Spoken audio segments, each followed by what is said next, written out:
నమస్తే ఫ్రెండ్స్, ఈరోజు boat neck back part ఒకటి స్టిచ్చింగ్ చూపిస్తున్నానండి. ఫస్ట్ మనం ఐరన్ బాక్స్తో బకరం క్లాత్ ఇలా ఐరన్ చేసుకున్నాం కదండి. ఒక హాఫ్ ఇంచ్ ఉంచుకున్నాం కదా, ఆ హాఫ్ ఇంచ్ ఇలా ఫోల్డ్ చేసుకొని కుట్టుకోవాలండి.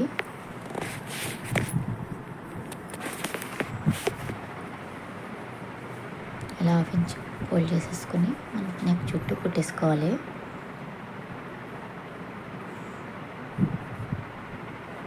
వీడియో కొంచెం ఫాస్ట్గా పెట్టామండి.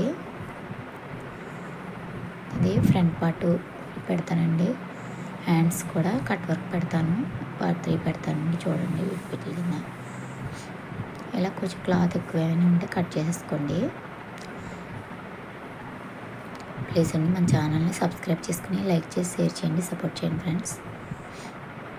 కట్ చేసుకున్న తర్వాత మిడిల్కి ఒక కట్ పెట్టుకోండి.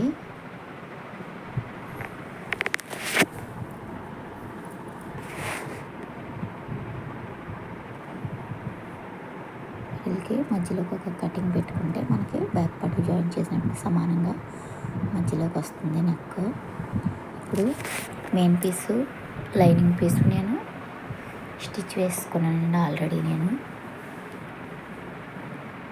Lining back part lining original cut చేశాను కదండి, అది స్టిచ్ వేసుకుని నేను ఇలాగ రెడీ చేసుకున్నాను. అది చూపించలేదు నేను, అది ఆల్రెడీ అందరికి తెలిసింది కదా. ఆల్రెడీ చాలా బ్లౌజులు చూపించాను కదండి.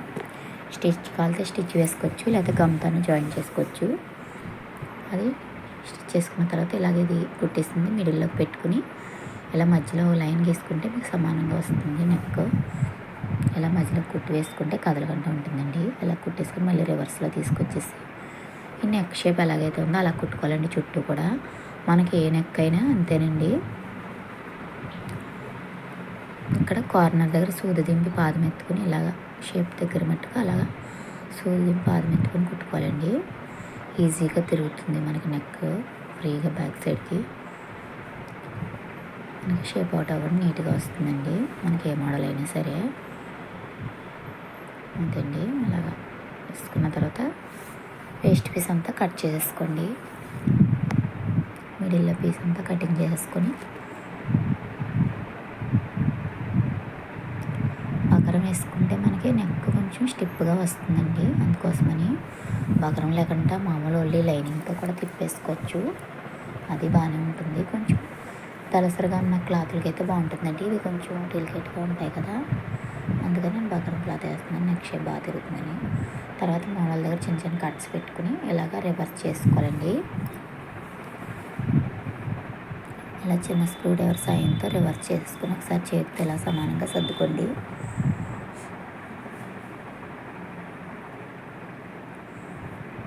సర్దేసుకొని మీకు కుట్టు ఇష్టం లేదంటే పైన కుట్టు ఐరన్ చేసుకుంటే సరిపోతుందండి. లేదంటే కుట్టు వేసుకుంటే ఇంకా నీట్గా ఉంటుంది. ఐరన్ అన్న బాగుంటుంది, కానీ నేను కుట్టు వేస్తానండి. టాప్ స్టిచ్ వేసేస్తాను ప్రతిదానికి కూడా బాగుంటుంది. అలా కూడా సేమ్ దారం అయితే మనకి ఏం కనిపించదని నీట్గానే ఉంటుంది.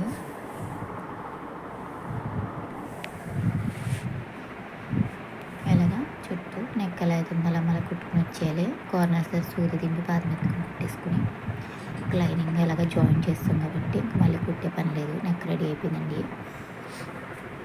ఇప్పుడు నడుం బెల్ట్ కుట్టుకోవాలి.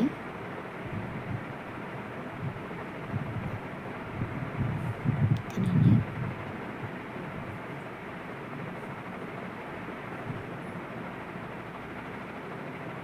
ఏమైనా దారాన్ని తీసుకొని నడుం బెల్ట్ కుట్టుకోవాలి.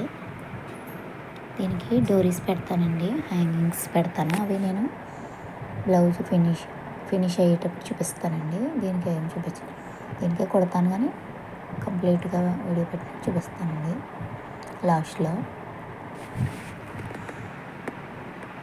ఇలాగా 1.5 ఇంచ్ క్లాత్ తీసేసుకొని ఇలాగ నడుం బెల్ట్ మామూలు మనం నార్మల్ బ్లౌజ్కి ఎలా వేసుకుంటామో అలాగే వేసుకోవాలండి. సేమ్ అంతా అన్ని బ్లౌజ్కి వేసినట్టు వేసుకొని టాప్ స్టిచ్ వేసేసుకొని డాట్స్ కుట్టేసుకోవడమేనండి.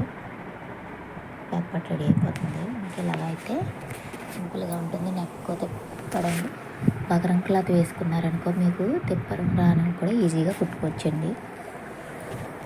కథ కటింగ్ చేసుకుని ఐరన్ చేసుకుని కొంచెం కుట్టేసుకునేటప్పుడు చూసుకుంటూ వేసుకోండి.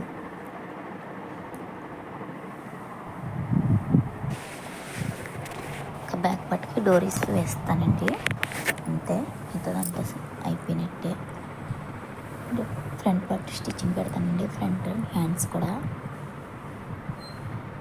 ఇంకా అర్థం అవ్వాలని వీడియోగా పెడుతున్నానండి. ఒకసారి పెట్టిన వీడియోలో ఎంత అయిపోతుంది కదా.